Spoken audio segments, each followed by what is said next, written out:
Do intercooler scoops actually face the wrong way?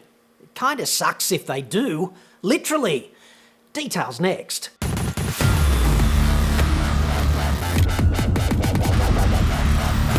I'm John Cadogan from AutoExpert.com.au, the place where Australian new car buyers save thousands off their brand new cars. Hit me up on the website for that. So, I got a flood of recent emails and DMs and comment inquiries about intercooler scoop-facing direction, of all things. This mini tsunami was catalysed by a recent YouTube upload from an expat South African off-road adventure type who routinely lashes the Shitsville outback into submission. Intercooler intake scoops are the wrong way round. And this is why. Yeah, him. He certainly managed to get lips everywhere a-flappin' on this. Can you make an engineering video on the intercooler intake on the hood? Andrew St. Pierre White asked a question on his channel, would a low pressure not be a better design by having the intake reversed? Face the intake backwards instead of forwards. Would it make a significant difference on cooling for the engine and or intercooler temperatures? Ah yes, Andrew St. Pierre White, #respect.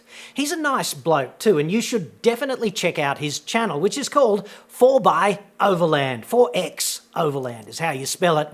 He's a real man too. I suspect, although I have not investigated, and I have no intention of doing so, that he has as many as 3 gonads on most days ending in Y, which is, when you think about it, that's 50% more than average, which is a substantial step up. Andrew 3 nads, henceforth, belting that Shitsville outback into submission. Proper off-road adventuring and honest thoughts, incidentally, on blue singlet style vehicles out there. Excellent stuff, I'd suggest, if you're into that. Because everything's going to kill you out there, you know. The arse trailer outback is not a place you can afford to be any breed of pussy. It's Mother Nature's Fallujah. That's Australian outback for you. The snakes, the crocodiles, the water buffalo, the sea wasp, the great white, the dingo, which is only a threat if you're a baby, of course, the deadly cone shell, the blue-ringed octopus, the spiders, the scorching heat, the stonefish, the sunlight, the lack of water, the 3-week-old meat pie at the truck stop. It's a most unforgiving place. Anywho, Andrew 3 nads, 4x Overland dude, recently did a video with a sort of brain fart thought experiment on intercooler air intakes. It's like all about how the cooling airflow through the intercooler, when the intercooler is installed in the worst possible spot, which is on top of the engine. The 3 nad hypothesis here is that he thinks the flow goes the wrong way ex-factory. Let us allow 3 nads to explain this concept himself. Why isn't the intake on the other side? Because then the air, cool air, comes into the engine bay, through the radiators, and it's got somewhere to go. And where does it go? Via the intercooler. The amount of air, I believe that if you turned this around and had the intake here, you would close to, at probably most speeds, double the amount of air passing through the intercooler by facing it in the opposite direction. So, 3 nads hypothesis is that forward-facing is the wrong direction for the scoop, and instead the 4 of him suggest that rear-facing is better to maximise intercooler flow and therefore cooling. Generally, I do not argue with people who fuck with the Grim Reaper for a living, but there's an exception to every rule. So here goes. Just to clarify, okay, Toyota pumps air in from outside, which flows through the intercooler and exits into the engine bay. 3 nads' cunning plan is to pull air from the engine bay through the intercooler and have it exit into the well between the bonnet and the windscreen, which he alleges is a low-pressure area. I'd suspect, respectfully, that being a recreational aerodynamicist and or thermodynamicist is potentially a most entertaining pursuit, but one which is unlikely to yield any results of value. There's also an unacknowledged elephant in the room. A death adder in the room, a stonefish, a dingo, a meat pie, whatever. It's a big problem in the room is what I'm trying to say. On the balance of probability, you'd have to assume a team of several dozen engineers with access to world-class testing facilities, including some of the world's most off laminar flow wind tunnels. Well, they're unlikely to make elementary mistakes such as these. Highly unlikely. So there's that. I would say, however, that putting an intercooler on top of an engine is a very poor choice indeed for cooling efficiency. It's certainly not optimal. Toyota does it on the 79 series, and Subaru does it on every WRX since the dinosaurs roamed the earth, which is a few thousand years ago, as we know, when we all rode upon them wearing saddles, if you believe the, let's call it, information in the Mentally Retarded Creationist Museum in Kentucky. Quick shout out to Ken Ham. I hope he watches. Putting an intercooler, up there on top of the engine is always a packaging compromise. If you haven't got room for the intercooler out front where all the other heat exchangers are, and they're there for a reason, i.e. forced convection, you put it upstairs and that is suboptimal. One of the first things they do, on competition WRXs, for example, like when they build a WRC car, is they move the intercooler from that pancake position on top of the boxer engine to up the pointy end where the inlet airflow and therefore cooling is going to be maximised. And I note the scoop on road-going WRXs faces forwards too, and that's probably not an engineering mistake either. The pancake position is a favourite compromise for boxers and V8s because there's a flat space on top of the engine. It's therefore a very easy packaging compromise to make.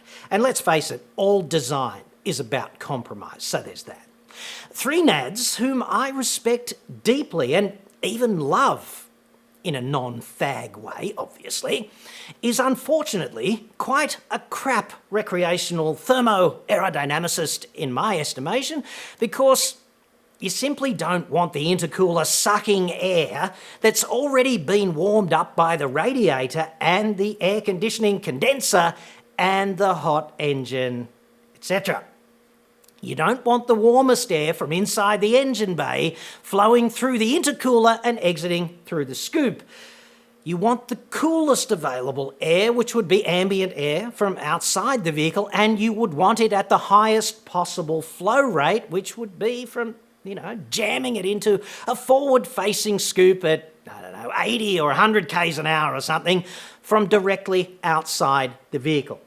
So, if you reverse the flow, the air is going to be hotter and slower, both of which are going to impair intercooler cooling efficiency. It's going to be hotter because it's just been forced to flow through the radiator and the condenser, and it's going to be slower because it's been forced to flow through those things, and that slows it down, and also because it has had to divert around a big, fat, hot engine inconveniently.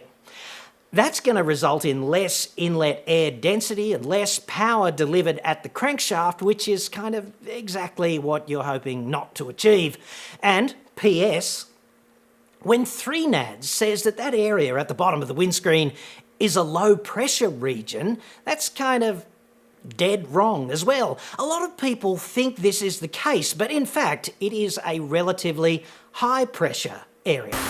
Here is a low pressure area because the air shoots, so it would suck. It would actually suck air here. There's a high pressure area, there's a low pressure area. It would actually suck air. So now you would have this amazing, the airflow would be straight through. I can tell straight away that he is kind of passionate and committed to this idea, and I respect that, passion is good. But if it's a tug of war between passion and the facts, I'm going to go with the facts every time. There's a car in a laminar flow wind tunnel with smoke trails so you can see the flow. So when air hits the leading edge of the bonnet, which is a hood, America, there's a rise in pressure because the air is jammed up there and the hood forces that air to divert. And the smoke trail, it shows you exactly what that pressure rise looks like, right? It's a bend, just like that. So what happens at the base of the windscreen? Same sort of bend. Therefore, same sort of pressure rise, flowing from the same sort of phenomenon, i.e. flow encountering an obstacle and being forced to bend. Just, I don't know, blame Pascal and Bernoulli for that, because that's what facts look like. They look like that. A slightly more technical explanation is that air has mass. When it's flowing, therefore, it has momentum and energy. And the only way to get it to change direction is to apply a force to it. This is actually just Newton's second law of motion, which basically says F equals ma. They're vector quantities, right? F and A. The force pushing it up over the windscreen is supplied by pressure in the well between the screen and the bonnet. That's what supplies that force. Or, in English, it gets squished up when it hits the bottom of the windscreen, and that's what pushes it up and over. Pro tip, okay? This region is exactly where the in-cabin ventilation system draws its air from. Air only ever flows from high pressure to low pressure, just like heat kind of thing, only flowing from hot to cold. It only goes in one direction, right?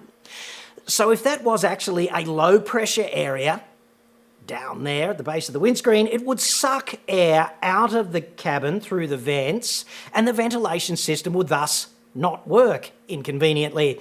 So I'd suggest there is your differential confirmation that it's a high pressure area where the bonnet hits the windscreen, because the air vents work. They blow, they don't suck. I'm kind of sure there's a joke there, but let's keep it clean just for one video.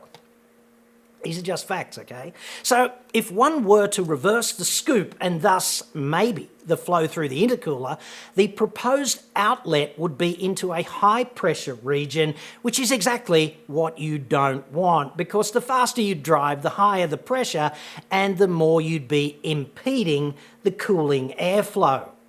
And even more likely, you'd have to test this and it would depend on individual geometries, but more likely you would just end up with some kind of flow stagnation, at least at some speeds, and the intercooler would no longer benefit from forced convection. It would still convect, but without flow, there's no forcing, right? It's a difference between a fan-forced oven and a normal oven, same principle.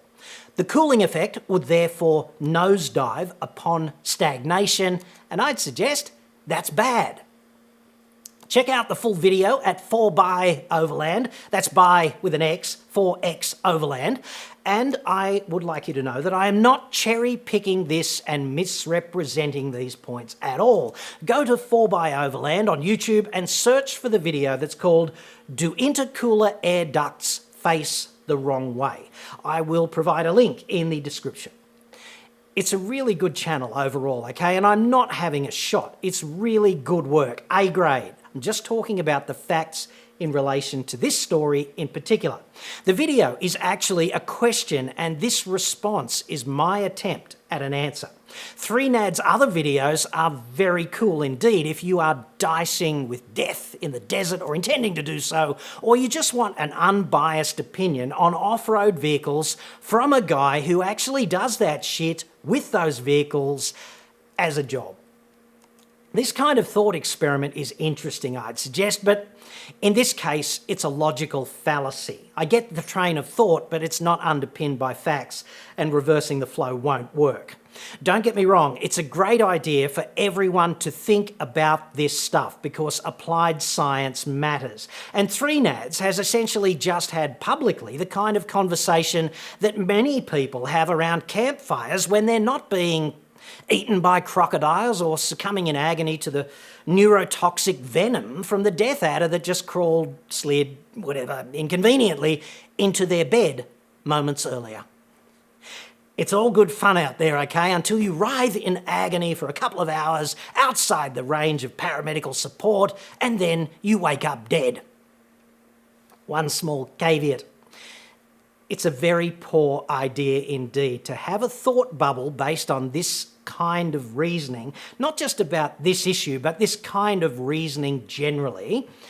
It's a bad idea to have that thought bubble and then take an angle grinder to your vehicle as a consequence. See, the vehicle itself doesn't actually give a shit how strongly you are committed to your line of reasoning on this or that. It doesn't care about the passion, it only cares about the facts. And if they are not on your side, that vehicle is going to fail out there on death's door, which is kind of exactly what most of us don't want if we do that. A bunch of Toyota engineers with a wind tunnel and thermocouples and all of that crap, it's most unlikely that they would face the scoop the wrong way by accident. And if I was having a thought experiment, that's the place where I would start my reasoning. However, I applaud 3nads for doing what many born-here Australians simply do not but should. His channel, 4x4 Overland, certainly makes Australia less shit on a regular basis. And how many of you can say the same? As your next Prime Minister, I say to you, complain not about how shit Australia has become. Complain instead that those in power today are clearly not doing all they can to make Australia less shit. And this, I'd suggest, is one of the biggest problems we face nationally. And I think you'd agree.